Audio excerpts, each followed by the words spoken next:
Board of Directors meeting for August 8th, 2017. Would everybody please stand and let's pledge our flag.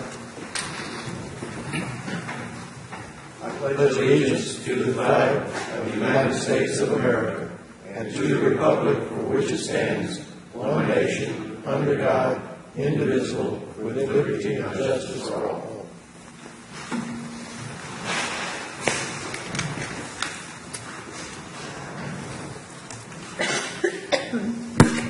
Okay, we're going to determine the voting members. Miss Melanie Anderson. Present. Tommy Clay. John Priestman, here. Jeff Fadley. Present. Harry Moldenhauer. Here. Mike Myers. Here. Steve Nelson. Present. Derek Tremaine.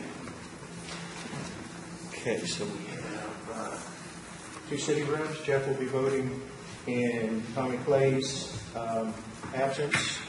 County and Buckhead Ridge are accounted for. Entertain a motion to accept the minutes of the meeting of July 11th, 2017. Make a motion to accept the minutes. Mr. Nelson. Second. Second. Mr. Fadley. Discussion? All in favor? Aye. Opposed? Motion carries. Consent agenda. Anybody want to add or to take anything out of the consent agenda? I'll entertain a motion to approve the consent agenda as written. Motion to accept the consent agenda, items 4, 5, 6, and 7. Motion by Mr. Nelson. Second. Second by Mr. Fadley. Discussion? All in favor? Aye. Opposed? Motion carries. Agenda item number 8. Or, wait a second. Agenda item. We're going to skip down to 8. The Sawgrass Estate water main improvements. Mr. Hafer. Mr. Chairman, Board members, you have in your board package an application or request by a local developer that wanted to develop approximately 20 acres out off of State Road 70, just north of the Agri-Civic Center. In your board packages is an area map showing where the development is, approximately 29 lots. There are some previously developed and some vacant lands to the east of that, to the west of that possibly could be future customers to the OUA. When the OUA did the State Road 70 East widening project, we did put a line under 70 for the possibility of future expansion in that area. This developer is proposing to connect onto that piping and extend it north to the first phase of this project. I think it's labeled Road A. That would serve 10 lots. As you can see in your board package, to put in a 6-inch water main into the fire hydrant to serve that area is roughly $42,000. To upsize it to an 8-inch is roughly $3,000 more. What the developer is proposing what's being proposed is that the cost of the 6-inch line be split 50-50 between the OUA and the developer, because it would serve more than just their development. It could conceivably serve other areas to the west. If that is to be considered, staff would certainly recommend that we upsize it to an 8-inch water main, not knowing what the future development would be required. Certainly with a 6 or an 8-inch water main, we would be able to provide fire protection for that area. I believe the engineer for the project is here. If there were any questions of the board members that I could answer or he needed to answer, we're available for those questions. Okay, it's my understanding that there's 29 lots or potential customers in this development. There are, at this point, 29. There is a schedule for up to 29 potential lots. We would, if this is approved, the water main would go in, and when the lots are developed, they would then pay standard connection fees, whatever they may be at that time to connect. Okay, right now, water and sewer are available at the South Florida Water Management Office, but that area of residence is in between. There in this new development would be also potential customers would be able to put in that area. Water is currently provided to the South Florida Water Management District, which is on the far western edge of this area. If this water main today that we're discussing is approved, and if there is a demand or a need, certainly we would be able to loop the two mains together, so we wouldn't have two dead ends, and we would be able to serve that community with fire protection and domestic or potable water use. The 8-inch would be justifiable for potential growth in that area. It would certainly be suggested we drill the 12-inch HDPE main under the road, but due to the HDPE has a very thick wall, so it has an effective flow area of an 8-inch PVC pipe, and that's why we would suggest at least continuing it on with an 8-inch PVC main instead of the proposed 6. So if I understand what we're what staff is looking for is approval by this board to approve the 8-inch and the splitting the cost 50-50, roughly For this, 50-50. yeah, 50-50 on the 6-inch, and then we would be paying that difference between the 6 and the The 8. extra $3,000. And let me at least point this out. One of the biggest differences, if the water main was being extended for the sole use of the developer, then they would be tasked with 100% of that cost because they're getting all the benefit. The only reason why staff is even considering this 50-50 split is because there could be other users than just the development that might see a benefit from this water main.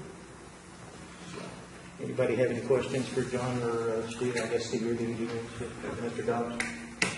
The information in the board package says that preliminary estimate to provide 6-inch and 2-inch is $43,000. So are we splitting the cost on the 2-inch too? We did in this instance, in the sense that the 2-inch is, if you can, I didn't, sorry, I didn't put in here the actual cost of the 2-inch, but it's fairly minimal. The bulk of the cost is for the fire hydrant and the 6-inch water main. I believe the 2-inch cost was, the material cost was probably on the order of like $1,500. It's not a significant amount of money. I wouldn't think that we should pay for any of the 2-inch. I mean, that's totally for his development. Okay, we could easily back out not only the material cost, but also the labor cost for the installation of the 2-inch.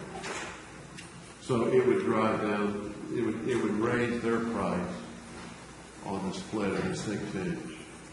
It would raise it slightly.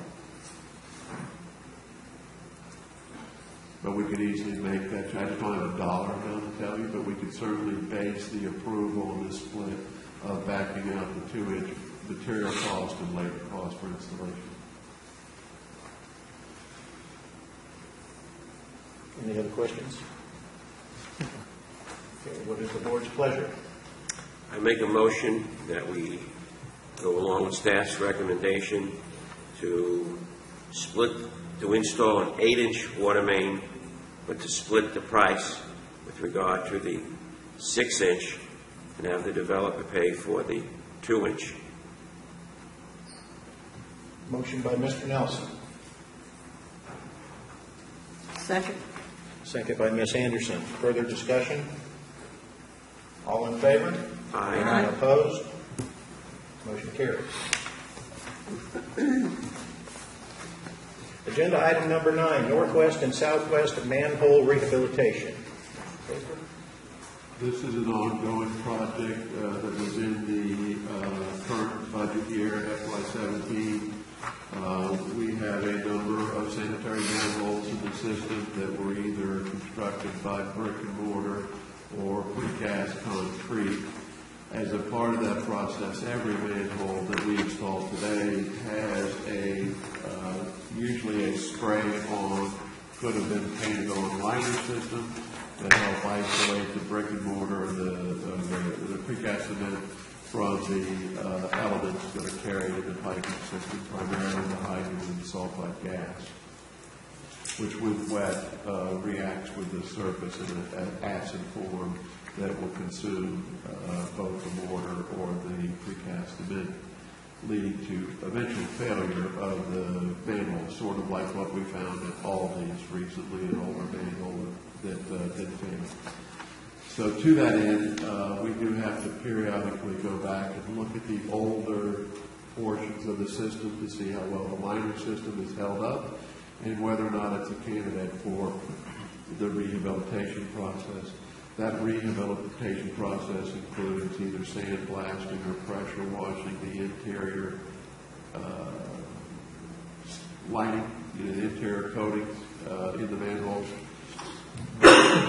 making the necessary repairs either through grouting or replacing any rusted out metals, and then recoating the manholes. This is an ongoing process that we look at every year. We try to budget money for it, and staff has gone through the system and identified these, there's 29 manholes, primarily in the southwest and northwest sections, that are good candidates for this rehabilitation process. We have contacted several different vendors that have provided this service in the past to us, shown them the manholes, told them what we needed to be done, and asked them to provide pricing to us, and that's all included in your board package. Question, John, you said 29 manholes? The paperwork reflects 24? 24, sorry, 24. It's the new area, I guess. And we've obtained 3 quotes or proposals on this from Foster Marine Construction at $74,339.16, TEV Diversified LLC for $55,975, and East Coast Underground Construction for $63,030. That's total cost, engineering done, inspections, everything, correct? Yes, sir.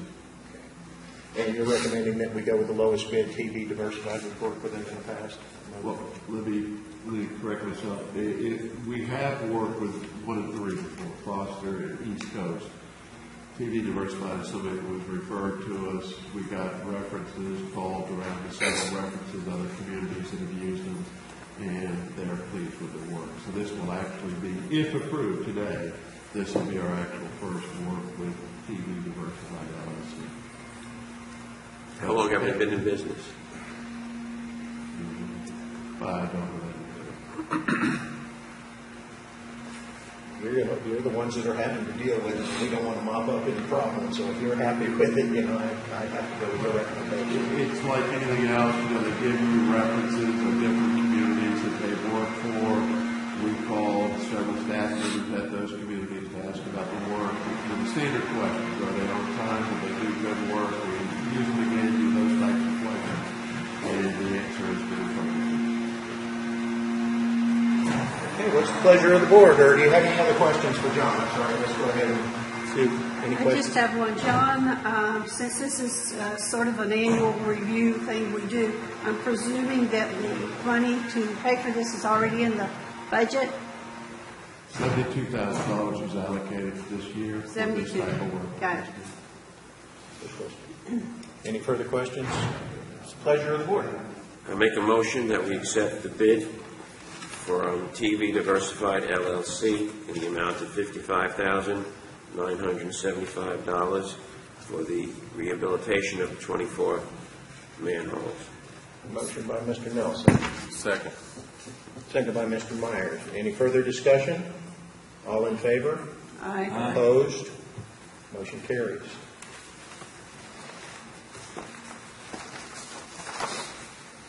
All right, agenda item number 10, surplus equipment.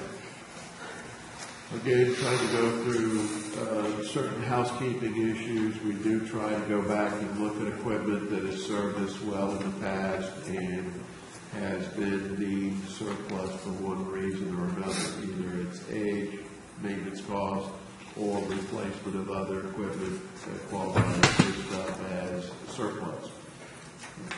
What we have here is a list of 14 items, approximate what the value is for these items. It's staff request that we go ahead and determine that these items are surplus and that they can be either put up as an auction item or, depending upon the dollar value, just put them up as a surplus. So that's what we would like to see is through these 14 items, whether we can declare and available for disposal. I guess we can come bid on them if we like it. It looks like some good stuff. Right. Everybody needs some of these objects in their garage to look at for a couple of years. I have space that needs to be taken up. Any discussion from the board? Not, I'll entertain a motion. Actually, is all the equipment working? I mean, Some of it works. Some of it's actually very good, at least in relative terms. Things like the water meter test benches, we did recently purchase a replacement because these test benches have a lot of fittings, and some of them leak a little bit, and they may give us erroneous readings for what we need.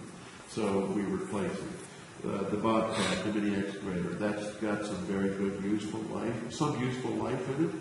But we just replaced it with a newer piece of equipment, and rather than keep up with the repair costs, it was deemed that we would go ahead and surplus it now and try to recover some investment money.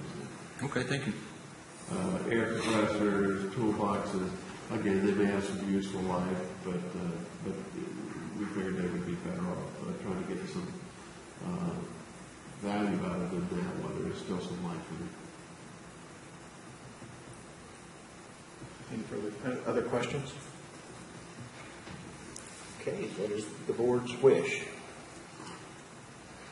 Make a motion that we accept the surplus equipment list, items 1 through 14, so that the OUA authority may put the items out for auction or disposal.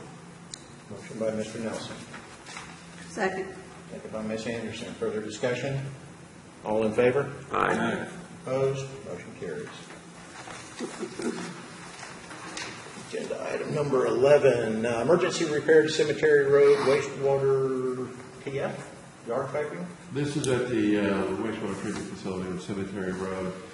We were playing a round of golf there and noticed a new head.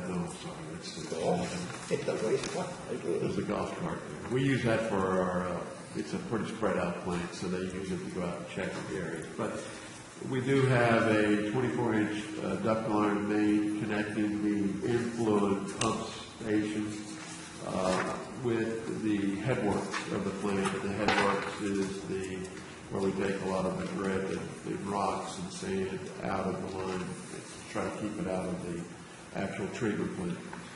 The piping between the headworks and the influent pump station has failed. It's a relatively new treatment plant. It was put in service around 2010, so less than 7 years. My own personal opinion is I don't think this pipe should have failed this quickly, but it did. For whatever reason, it's ours. We have to fix it. So again, once again, we looked at it from the standpoint of we put in our dewatering system, dug down on the piping to determine the segments of piping and fittings that need to be replaced. We reached out to several companies that routinely do treatment plant work and received several quotes. We do have a hole. It is failing. It needs to be repaired. So in the interest of time and keeping it as immediate repair, that's why we went after these 3 quotes, of which you see in your board package.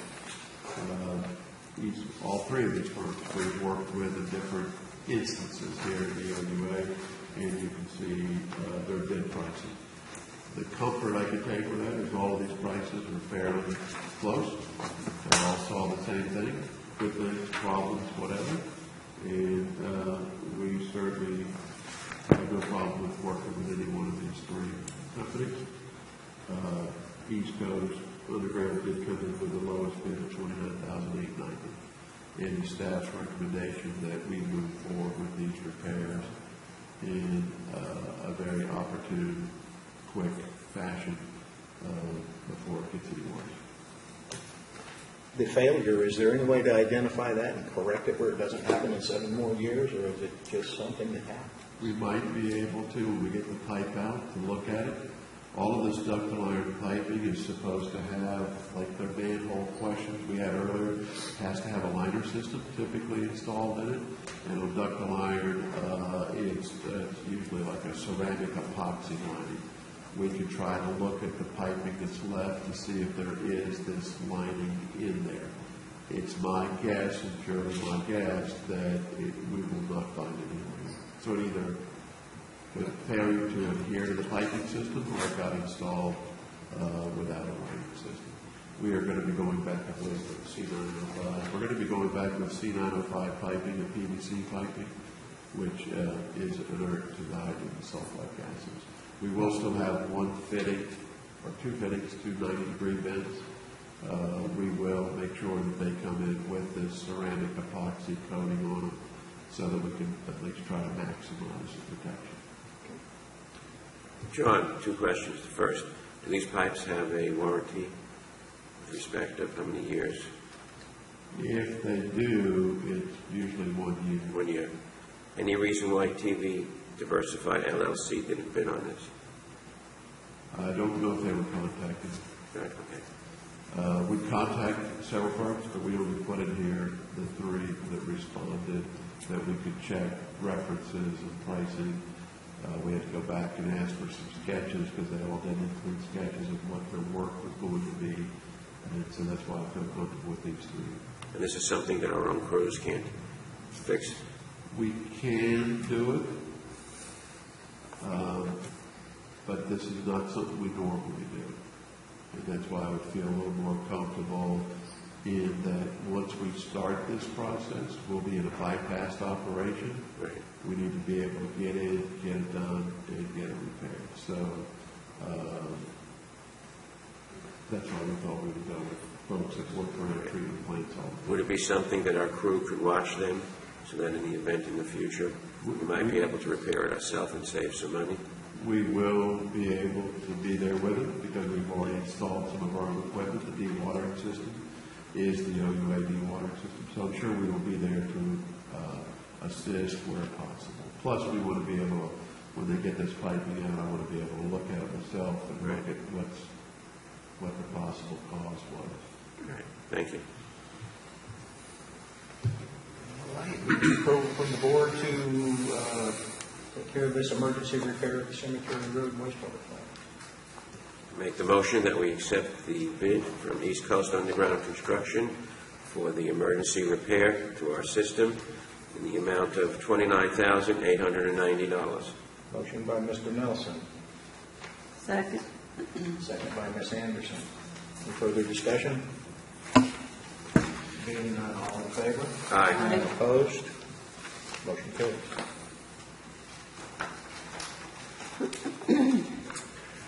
Public comment. Anybody from the public wish to address the board? Mr. Irby.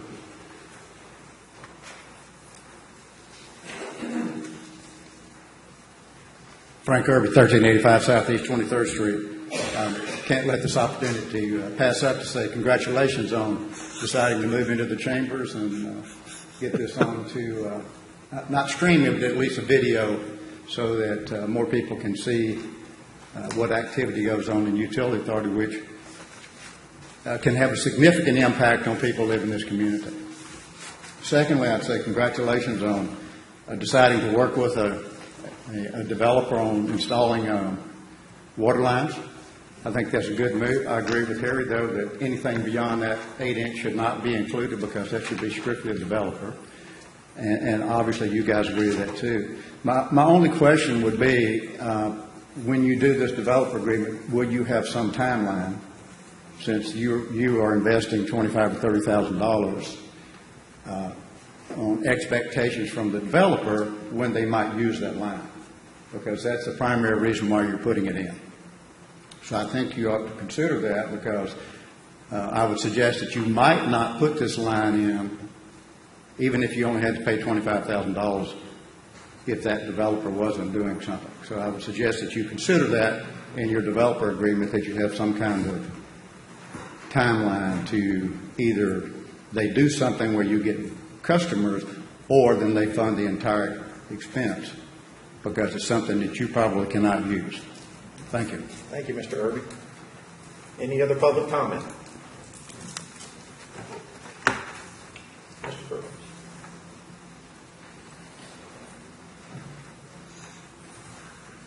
Good morning, Chairman and the Board. Terry Burrows, Chairman of the Board of County Commissioners, Okeechobee County. Likewise, from what I'll say Commissioner Irby said, we appreciate you guys coming over here and taking the opportunity to get this out here. Really the main issue for me to address you today is Dr. John and the two Johns today is that as we move forward, we're trying to formulate how we work together from OUA standpoint, city and county.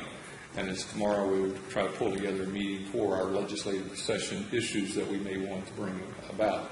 So this is kind of the first time for this year. So if you are thinking about this, what we're looking for monies from the legislature, we should be thinking through that today and at least giving the executive director and the chairman some idea, because I'm going to be meeting with myself, Robbie, and we're trying to bring in the city as much tomorrow. Apologize for the short time frame, but it's on our agenda for Thursday, so we'd like to try to make sure that we've got everything in accordance with working together as we've worked on this interlocal agreement. And by the way, speaking of the interlocal agreement, we should have that back by the 16th. I have spoken with Attorney Minton, and he is supposed to have it back to us in a draft form by the 16th, and so we can review it and make sure that everybody's in concert with it. Okay? Thanks. Thank you, Mr. Burrows. Any other public comment?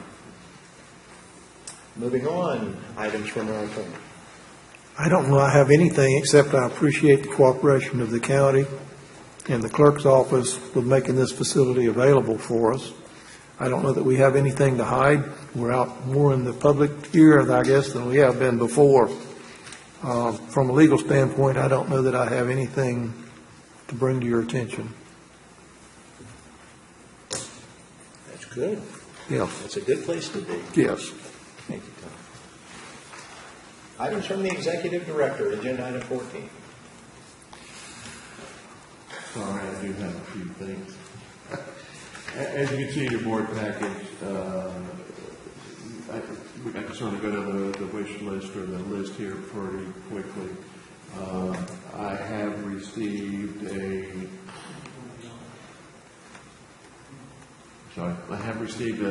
several calls, interest in some of the larger parcels of property that the OUA owns. More specifically, they were ready, willing, and able, at least in one instance, to give us a check for a piece of property, and I have explained to them that that's just not the way we deal with the property, and all that property is currently under an agricultural lease, and before we could ever consider liquidating, giving up, selling a piece of property, that would have to be provided by direction of the OUA board. I can only tell you that there is this interest out there. We could choose to do nothing, or you could choose to consider selling that property. I can only caution you that if we are going to consider selling property, that maybe the direction would be provided to staff to formulate a plan on how we could sell that property and then bring it back for discussion and review by the board.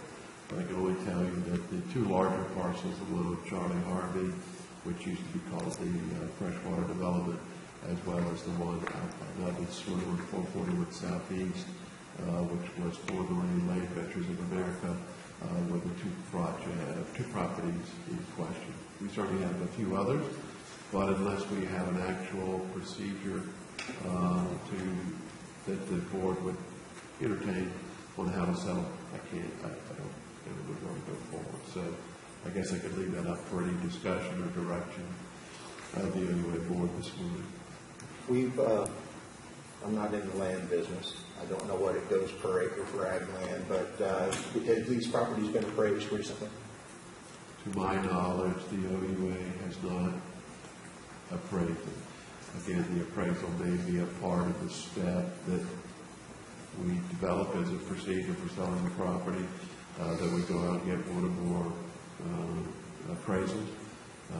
We have to work through the process of whether the properties get sold, if they're to be sold, by sealed bids, public auction, online auction. There's several options out there available to us, but we would have to develop our procedures, and certainly that would be decided by the board. Mr. Chairman, Weren't we given some paperwork a few months ago about the value of those properties? Those values were established off the property appraiser's webpage. Okay.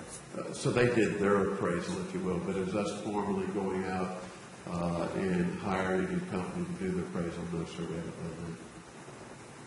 that. Mr. Chairman, I would suggest that we develop a policy and procedure for the selling of property in the future, so that when somebody comes up to us and wishes to make a purchase of property, that we have something that we can act upon.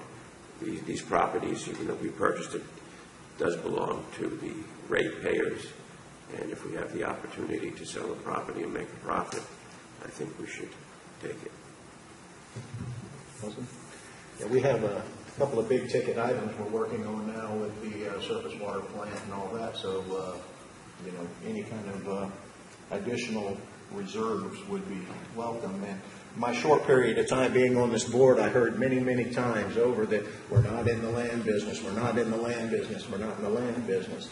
And it seems to me that we can make a little bit more money and do make our bottom line look a little bit better by selling instead of the ag lease, personally. I think the value per acre was, I would assume, is higher per acre to sell than it is to get off the ag, or off the lease. That's my thoughts, but it's definitely a board decision what we want to do to set policy for now and future. I would think that freshwater property is going to be worth a whole lot more when a developer comes back in ready to put some houses on it, and it would be foolish for us to sell it as ag land at this time. With my understanding right now, that's potentially what they're talking about, isn't it? Well, what I was contacting about was actually for development, and certainly water and wastewater is readily available. It's right there to the property. Clearly, from our standpoint, from the OUA's perspective, I would certainly share with you that while it is under an ag lease now, and we are generating a little bit of revenue for the property, and it's not costing us anything to maintain the property. If you take that one step further and you look at this as actually developable property, then certainly the tax base benefits from it, and we would get customers from it. The cows don't make very good customers for us right now. So all I can say is that certainly of the two parcels, that is one that would receive a bigger interest for us for development than the other one. The other one is going to be primarily sold as agricultural property and probably would not generate the same revenue at the sale, nor would it generate any customers. So out of the two, I would certainly suggest the freshwater parcel is one that would be, of interest for development. So we've been tasked with the assignment of making a policy. Well, you could certainly relegate that to staff, and, with Mr. Conley and myself, we could develop several options for the board and then bring that back at the September meeting if we could get it done by then, and you could then open the discussion as to which way y'all want to go, if that helps. Well, the only thing I would add to this is the reason we have these two properties was because of the promise of development that was dangled out in front of us. I don't say that those were bad decisions on the part of the OUA. I think they were rather smart at the time. Would we do it again? I doubt it. But these two properties aren't costing us anything, and I don't know if there's any pressure on the board to do anything with them right now unless there's a real need to generate some cash. The statutes govern us on how we would dispose of those properties. So we'd have to follow the law and perform in forming any kind of a policy.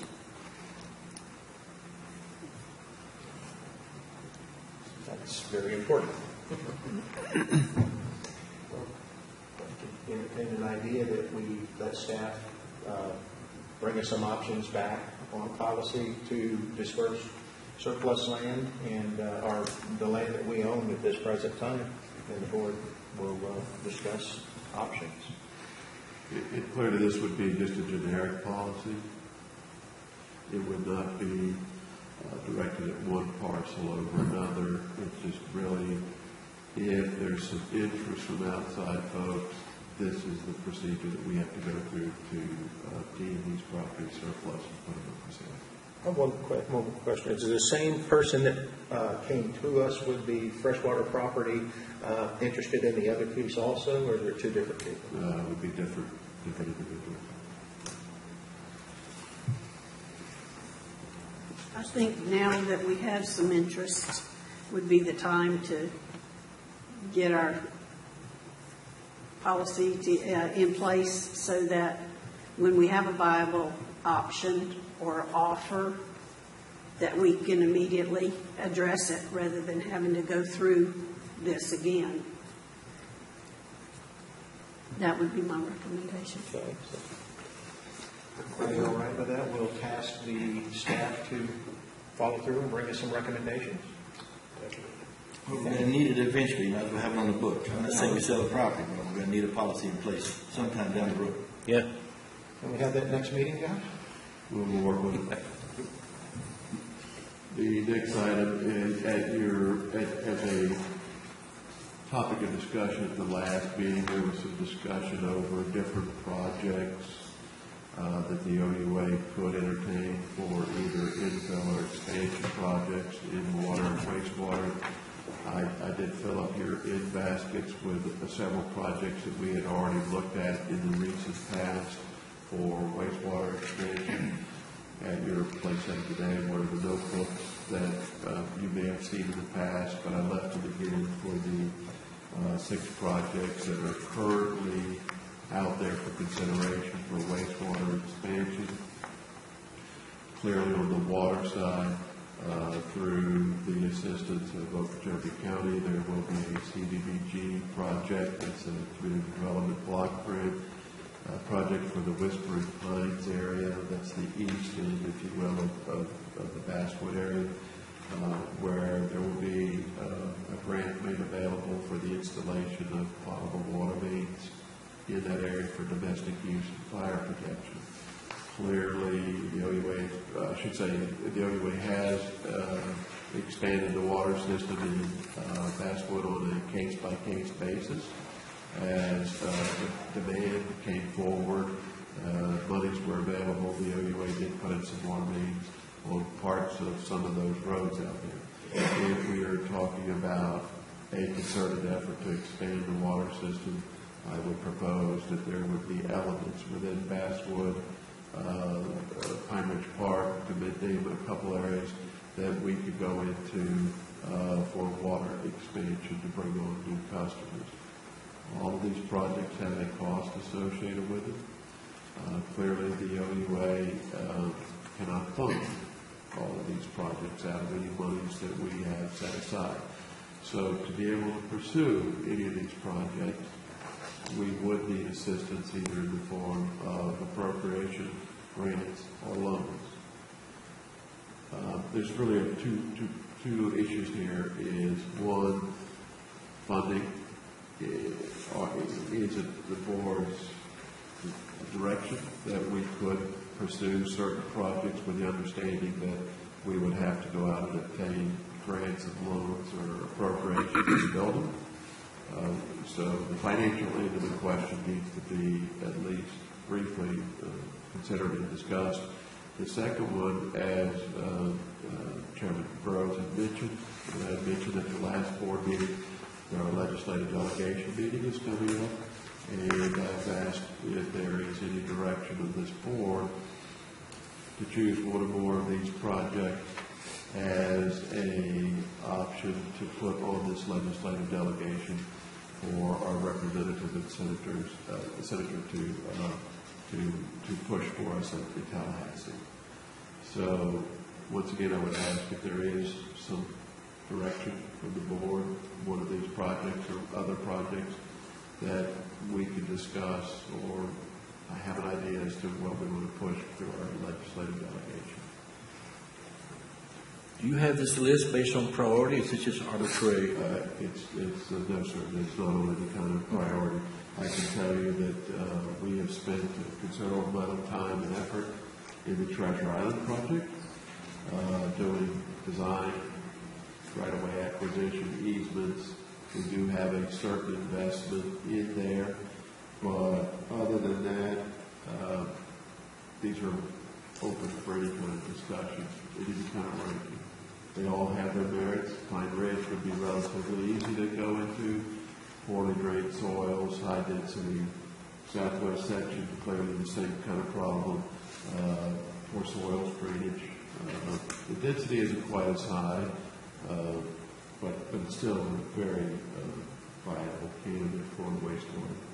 And certainly water, people will tell you certainly all those areas, Pine Ridge, Bass Wetland, or groundwater, they might entertain the thought of having city OUA water provided to them.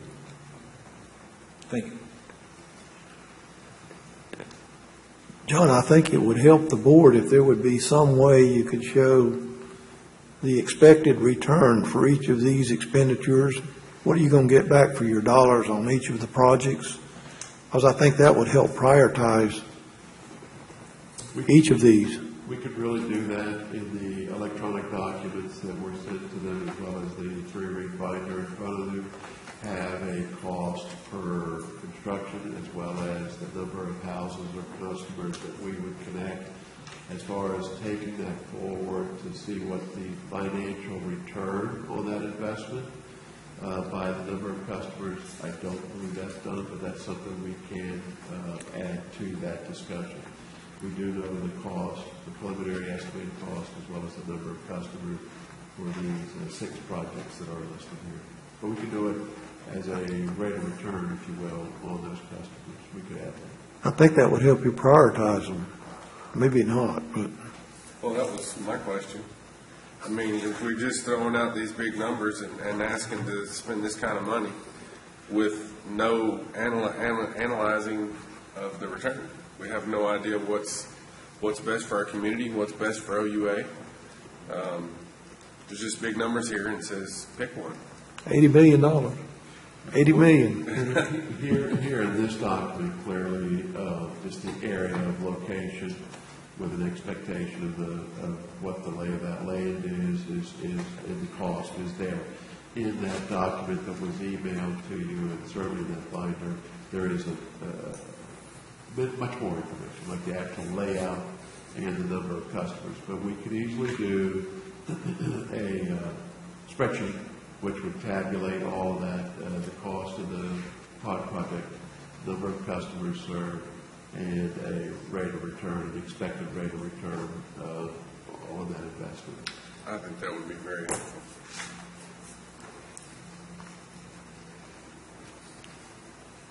To add to that, I think talking about spending this money, we've talked about it before, not putting any more burden on the ratepayers than we have to, and we probably are going to have to be looking at a rate increase sometime down the road.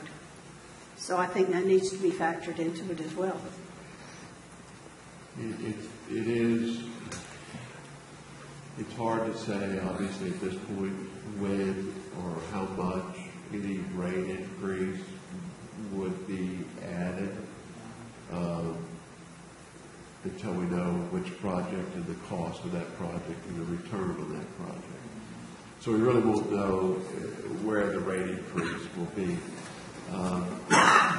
2 factors to remember. Certainly, there were some previous rate increases that, per board direction, have been held towards debt payment in capital construction costs. They were not directed to go towards operating costs. So we have had those monies set aside, and they've primarily gone to SRF loans or towards deferring other capital costs paid for. So we will have to go through that process. And again, depending upon which project and the monetary value of that project, certainly would be the rate, the changes to the rate structure is certainly going to be a step in that process. Thank you. Well, we're meeting with Chairman Burrows and possibly Robbie tomorrow on this. When is the legislative session? I Trying to don't have formulate a it, time. it was in the email we sent out. I think it's probably going to be in late September, early October, would be my guess. We have a little bit of time, but we really need to take something to the legislature. We would like to have something before then. Well, certainly there is some preliminary work like what we've talked about here. What are the projects? What are the impacts financially? There is some work that goes into the preparation of the legislative packet. Clearly, the timing. We have one meeting to have before that legislative delegation meeting, so we will still have an opportunity to discuss the projects, but we have to have something like this that you're asking for to have ready for that meeting so that we can discuss it. But we do need to talk about it and have it, for planning purposes. Are these the types of projects that you want us to start looking at?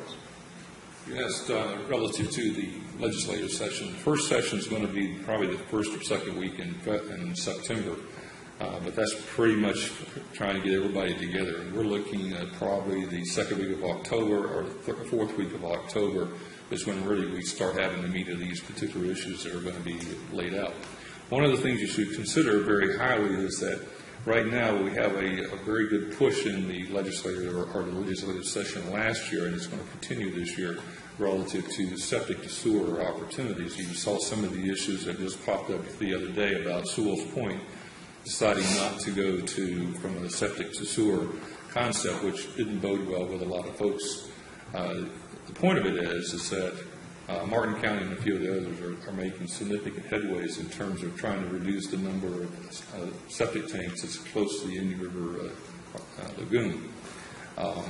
What I would think that you would take a look at highly is where are you going to put these, whichever project that you're going to consider as your prioritization is something that's close to the tributaries that are feeding into the lake. So that will help you as you look at your return on your investment from the legislative standpoint, because there's going to be, feel that when I talked to Jim Spratt yesterday, there's going to be a significant amount of money placed into septic to sewer type of opportunities this year. So make sure that when you take a look at the things that you're going to consider as your prioritization, that it's close, has close proximity to some of the tributaries that are going into the lake. Thank you, Terry. Appreciate that.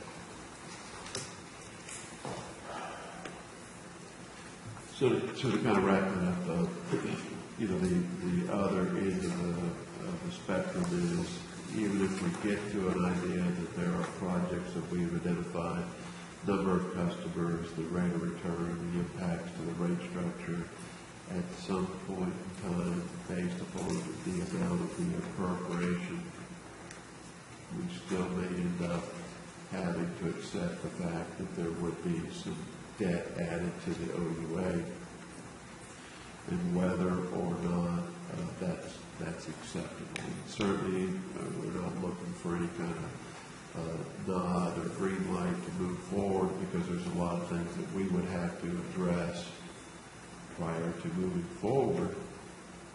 But just to give you an idea of where there are options open as far as through the SRF, the State Revolving Fund, or the USDA loan grant program. Just as a background, the USDA, we did get so far as to get an engagement letter from them for the Treasure Island project. And just as a reference, I think they were offering up around 23 to 25% grant funded on that project, with the rest of it being a long-term loan with relatively good, very good interest rates.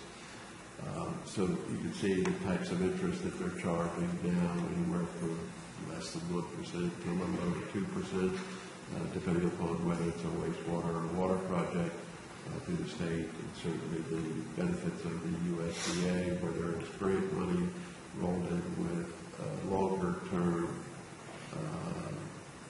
loans. So there are opportunities out there. I can tell you that we did go ahead and submit again for the federal WRDA project. I think they go in August 9th is the deadline. But as in years past, the Army Corps of Engineers has come back and said that the Treasure Island project is not one of their core missions, even though we show that the nutrients do add to vegetative growth and water quality degradation, which could easily be one of their two core missions. We haven't ever made it past the submission standpoint, so I don't know where this is going to go with us this year, but we did make the submission. We'll see what happens with it. Do you feel comfortable that we would be able to meet this timeline for the legislative session and picking a project through this board at the September meeting, or would we need to put together a workshop or another time to meet in your opinion? I could answer you that the projects that we've identified here, the 6 wastewater projects, we can pick a fair number of water projects. Clearly, I will be able to get to you the number of potential customers to be served, estimated construction cost, rate of return. I can do that for you. As far as if we come up with a new project in 3 weeks, or at that board meeting, to get ready for the legislative delegation, it will be kind of tough. But we can get that information. Much of it's already there, but we can piecemeal it together into tabular form so that you can look all at it on one sheet of paper. We're tasked with the opportunity. What we have to do here is pick something in September that we can take to the legislative delegation. So I'm just worried about the timeline to make sure to meet that time. As in years past,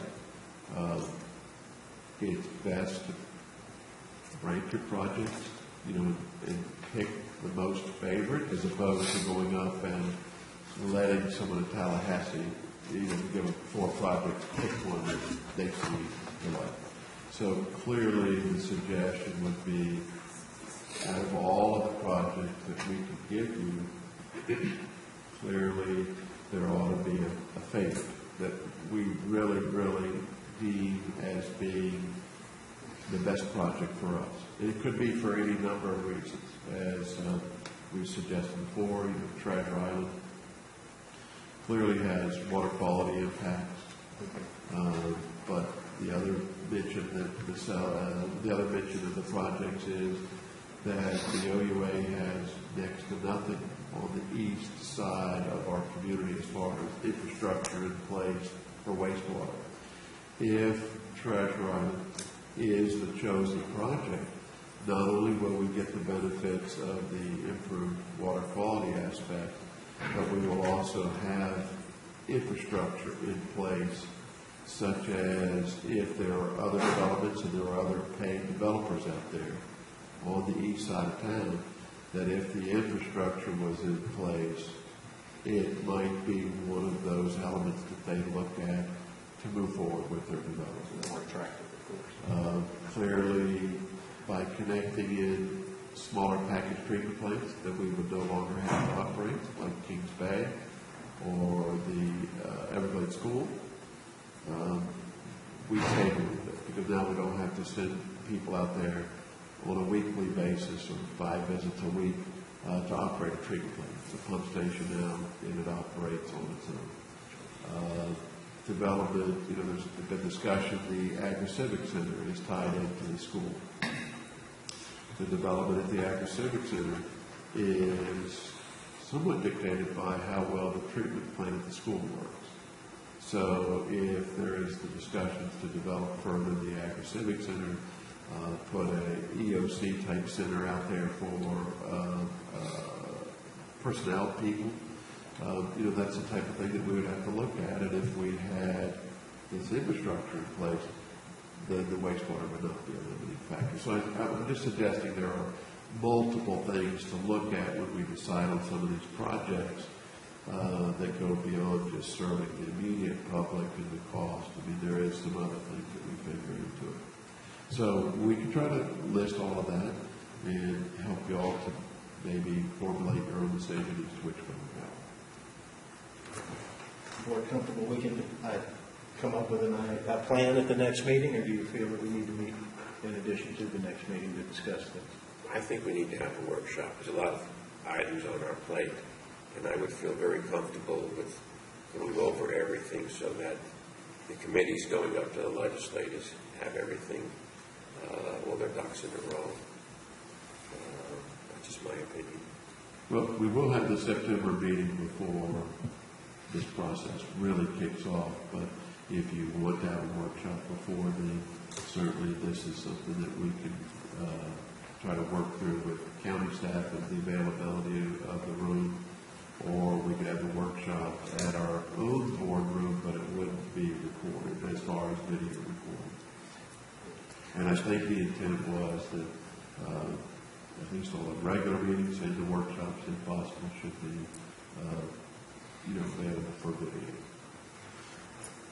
Well, my main concern is bogging down our regular board business with something of this nature. It's very, very important. We need to put together, and managing the meeting, I want to make them as quick and painless as possible, and that could run us into a lot of time. So that's my main concern, that we have enough time to make a concise decision and not have to be rushed through something. So it's up to the decision of the board. If you want to put together a workshop, we'll need to put a date and time together and then run it by Board of County Commissioners to see if the room is available and make the adjustment if possible, or we can handle it at the September meeting, whatever the board's pleasure is.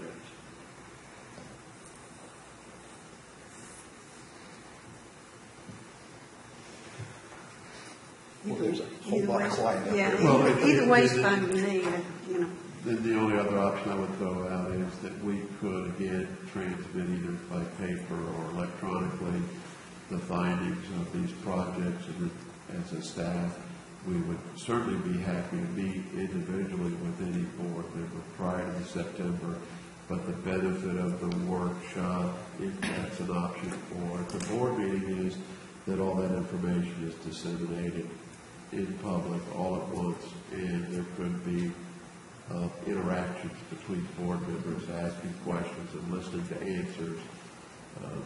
So certainly it's going to have to be discussed somewhere, either at a workshop or at the next OUA board meeting. Question, Commissioner Burrows, if I may. How much time is allotted to you folks when you go up to Tallahassee to speak to the legislators? I mean, is it that mad rush that? I think you got plenty of time. I think if you take your September meeting and manage it, because remember what I said, the first meeting that these folks are going to have, they're just going to be more or less organizing themselves in Tallahassee. We're focused potentially looking at the end of October going up to Tallahassee. So I think if you took the approach of doing your meeting, organizing your information and doing the prioritization on the September meeting, you'd be fine. That's what I would suggest. For the record, the meeting September 12th. Then I make the suggestion to John to please have at our next meeting all the necessary information as we discussed. Everybody happy with that? sure. Sounds good to me. Anything else, John?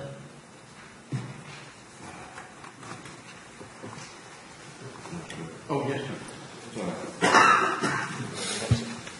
You've given us some.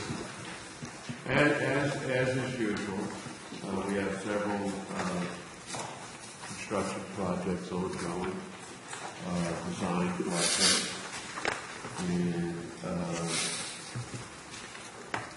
I'm happy to say that as of yesterday evening, we got a pay request for the Pine Ridge Park wastewater project. It is in front of you. It's pay application number 5.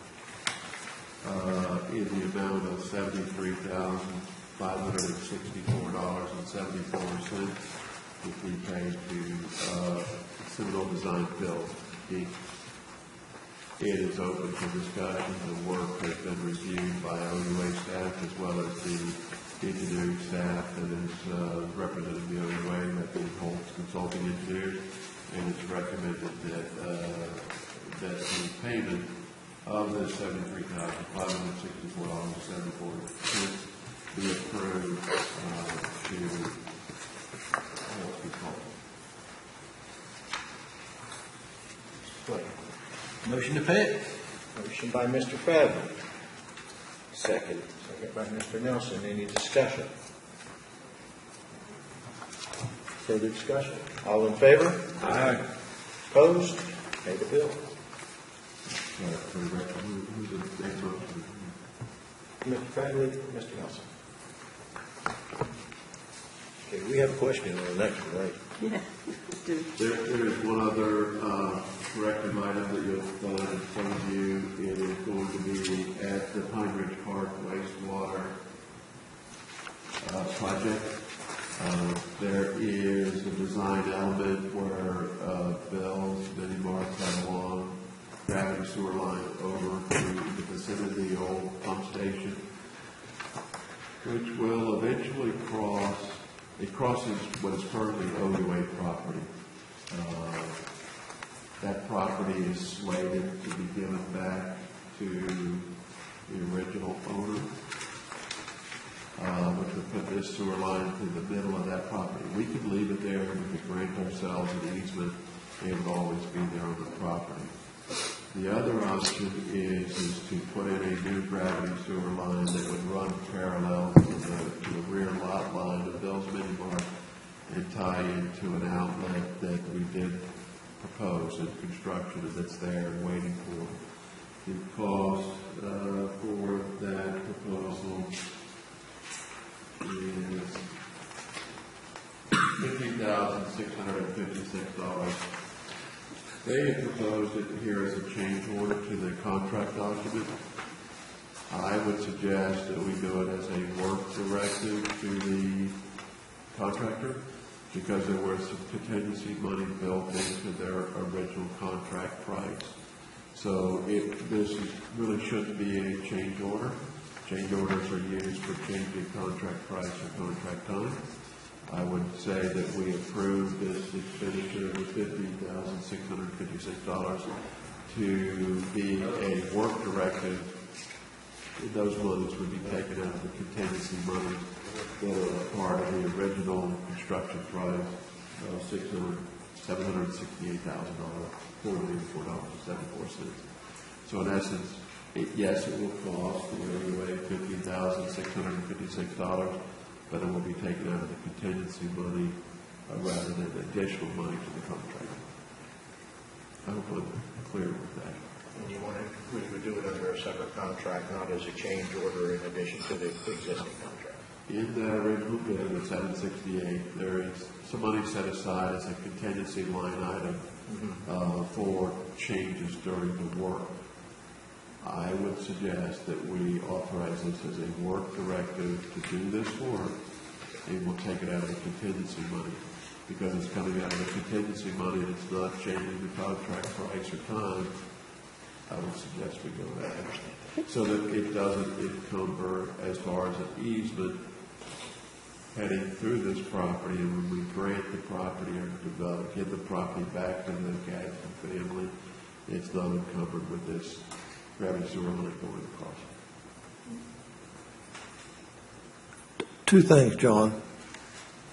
On the proposed change order, it does add an additional 14 days on the time of performance. And secondly, the quote from B&B is $14,900, but the change order amount is $15,600 some odd dollars. Yes, sir. Is there an administrative cost that's been added to that, or what? Yes, sir. It's like $600 or $700 by the actual contractor that we have an agreement with. We have an agreement between Seminole Design Build. B&B is their subcontractor. Okay, now, And as far as, again, days, I'm not suggesting that we give them any additional time because they have until October to finish this project, and they're well ahead of schedule, so they can incorporate this work in their original contract time and contract price. but that's not what the change order said. Okay, all I right. understand that, yes, sir. Now, The other thing is on the option concerning the easement, I don't know whether that's a problem. When we reconveyed the property, we'd simply reserve the easement. If we did that, we wouldn't be creating a new easement. We'd be reserving that when we deed that property back. I don't know which is the better for the OUA, which connection setup is better for the OUA, to run it straight west or to utilize an existing, utilizing an existing line? We would put in a new line on Bill's Mini Mark. It would actually be his line.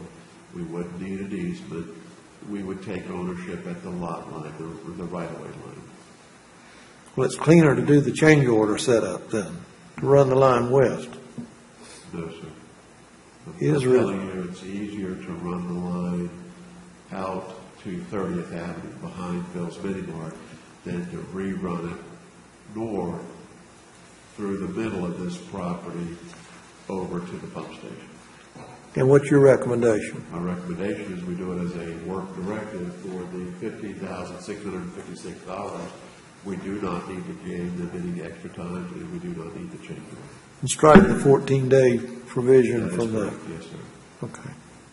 They have plenty of time on this contract to do this work within the original contract time.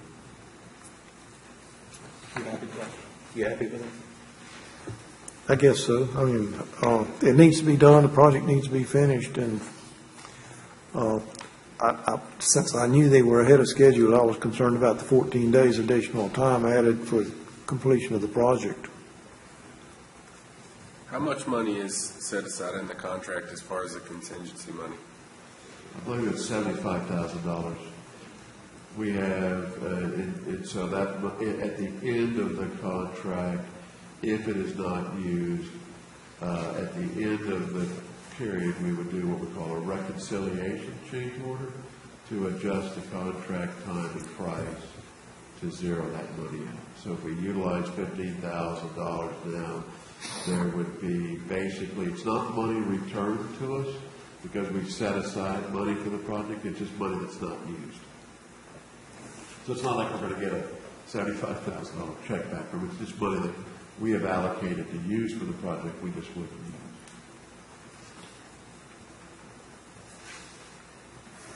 Any further questions? Is the other option, we don't spend the 15,000 and just keep the easement? Oh, so it's When we deed the property back, we can keep the easement and not spend the 15,000, is that the other option? Right now, the piping system goes across the property, but it's an older piping system, so it's at a different elevation. So they were proposing the other choice, which was more expensive, I think it was like $26,000, was to relay the piping system across what is currently the treatment plant property and tie into the pump station. And when and if we convey that property back to the Gadsden family, somehow or another we'd have to set up an easement for that piping system through a portion of the property that would always be there to protect it. So the choice is spend 15,000 or 26,000? That is correct, yes, sir. Okay, thank you. It needs to be right through their property then, right through the center of the property. Well,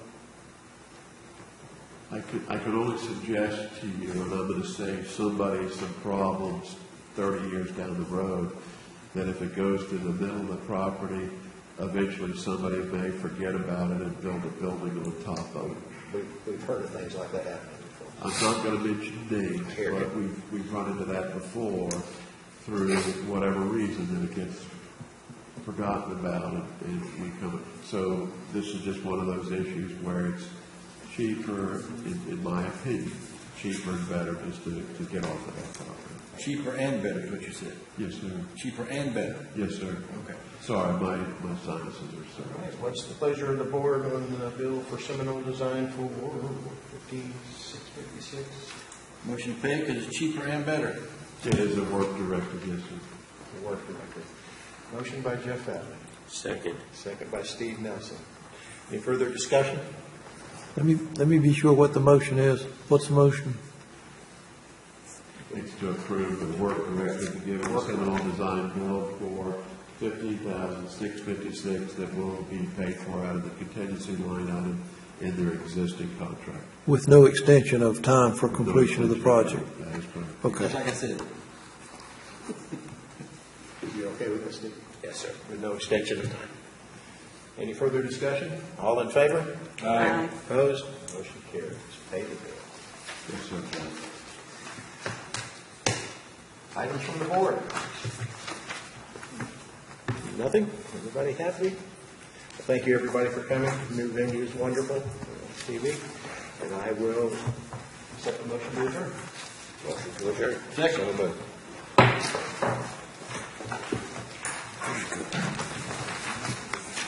No.